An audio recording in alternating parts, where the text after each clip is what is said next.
really want me on the team? What's your approach to recruiting? You want first place, come play with me. You want second place, go somewhere else.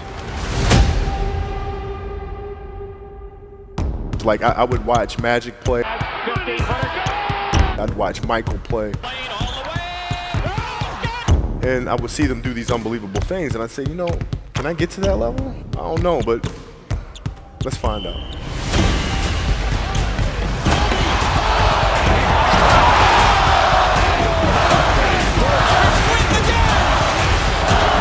That's why he's the best player in the game. Everything was done to try to learn how to become a better basketball player. Everything, everything. And so when you have that point of view, then literally the world becomes your library to help you to become better at your craft. So because you know what you want, the world's giving you exactly the information you need to become better at it. Because you know what you're looking for. So many guys tell stories about your work ethic. Yeah. What was really your work ethic like, and for how long did you stay disciplined? Well, I mean, every day. I mean, since 20 years. I mean, it was an everyday process, and trying to figure out strengths and weaknesses. For example, jumping ability. Man, my vertical was a 40, it wasn't a 46 or a 45. My hands are big, but they're not massive. Right? So you got to figure out ways to strengthen them so your hands are strong enough to be able to palm a ball and do the things that you need to do.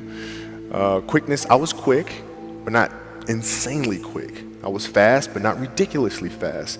Right? So I had to rely on skill a lot more. I had to rely on angles a lot more. I had to study the game a lot more.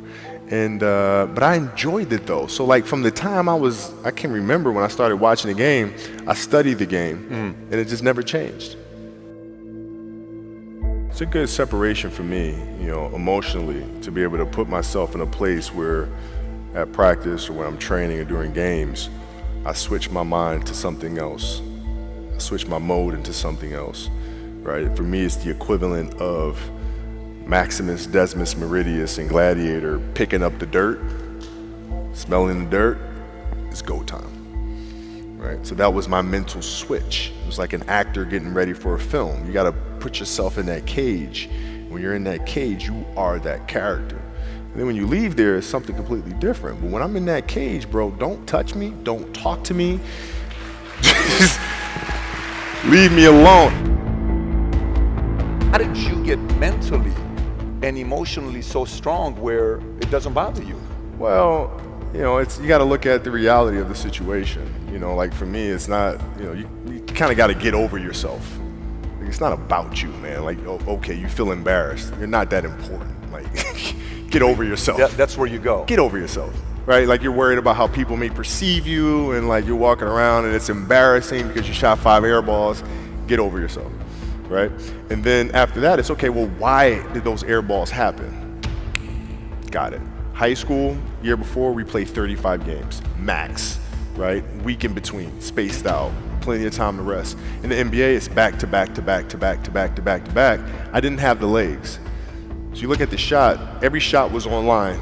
Every shot was online, but every shot was short. Right? I got to get stronger. I got to train differently. The weight training program that I'm doing, I got to tailor it for an 82-game season so that when the playoffs come around, my legs are stronger and that ball gets there. So I look at it with rationale and say, okay, well, the reason why I shot air balls is because my legs aren't there. I go, well, next year they'll be there. That was it. Done. Done.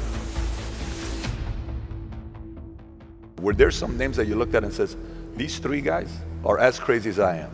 At the time, I deal with what I've referred to as Goat Mountain. I went to Goat Mountain and I talked to Magic, Michael, Bird, Hakeem Olajuwon, Jerry West, Oscar Robinson, Bill Russell. So I would talk to them. What did you do? What were your experiences? Michael in particular, he's become my big brother. He's been my big brother since I first came in the league. And what was that process like? So I went to them and started understanding the ins and outs of the game and how they approach things and their level of detail and obsessiveness, and that's what I did. The players that had that passion but weren't willing to commit their entire lives to doing that, right? It's a choice, right? You have other things. You have family. You have all these other things that you have to do. The game can't really be your #1 priority. And so I was just looking at that like, man, this is going to be fun. If I'm buddies with you from high school, if I'm a cousin of yours, what happened to our relationship? How did that gravitate when you went into the league and you're determined to become the greatest, or you're determined to become one of the greatest?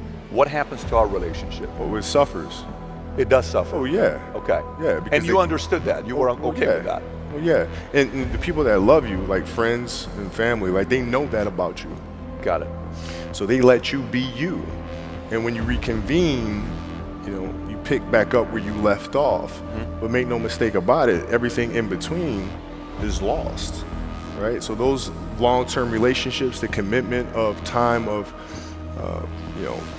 taking vacation. Like I see a lot of players take vacations with other players that are close friends. And they'll just take vacations just to take vacations, or just hang out just to hang out. Like I never did that. But it was a Why not choice. though? Why didn't you do that? Well, because when I retire, I didn't want to have to say, I wish I would have done more. I don't want that. I don't want that. You got a lot of people paying their hard-earned money to come watch you perform. Perform. It's your job to be in shape. It's your job to be strong enough to perform at that level every single night. And as a competitor, I'm not ducking shit. Like it's not, oh my God, my back hurts, I'm sore. We got to play Vince Carter and Toronto Raptors tonight. We actually had this happen. We had a game against Toronto in 2000, and Vince was tearing the league up. My back was jacked. But like the perception of that, like what? Kobe's missing the game against Toronto and Vince Carter because my back was really spasming. But people will be like, what? Oh, he's ducking Vince. Excuse me? No, I don't think so. So I would be in a layup line like, okay, there's a lot of days where you can rest and recover. Today ain't one of them. Your back can bother you any other day. That shit ain't bothering me today. He gonna have to see me today. Yeah. Amen. Yeah.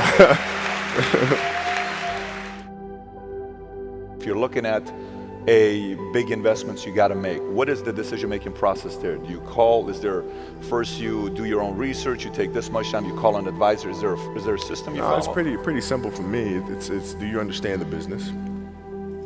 Is it a business that you can help in some form or fashion? What are the barriers of entry to that business? And then the entrepreneurs themselves, the company itself, right? Do they have a culture that you believe is sustainable? Are these leaders people that you believe in? Are they people that are obsessives? And in turn, have they created a culture of obsessiveness? So I tend to look at those 4 factors, and that's it. That's big right there, by the way. I don't know if you guys caught that right there. That's pretty massive right there. Same determination. What's your current work schedule look like today? It's different because I personally am not writing every word of the novels. I am not animating the films. What I have to do now is make sure that the people that we bring in, these obsessives that we bring in, are challenging themselves to do the best job that they think they can do. That's what I'm there for, is for them to constantly look in the mirror and self-assess and challenge themselves. If we have a project and you're saying, okay, I can do that, that's not the project we want. The projects that say, I don't know if I can animate that. I don't know how to write that story. I don't know how to do that. Those are the things we want, because through that curiosity, you'll reach a level that you didn't think was possible. And so running the studio, that's what I'm doing.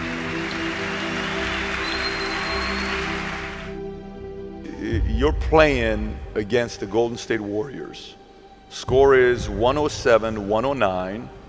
You guys are close to getting into the playoffs. You know exactly what happens in the game. You go up, you're about to take your shot, and then all of a sudden, boom, Achilles happens, right? He went and hit the free throws, and then you walked off the stage. Yeah. And you got the surgery done. when I went in the trainer's room, my kids are in there, and they're looking at you and stuff, and I'm looking at them, and I'm like, it's all right. Dad's gonna be all right. It'll be fine. It'll be all right. It'll be all right. It'll be all right. As a parent, you gotta set the example. You gotta set the example. This is another obstacle.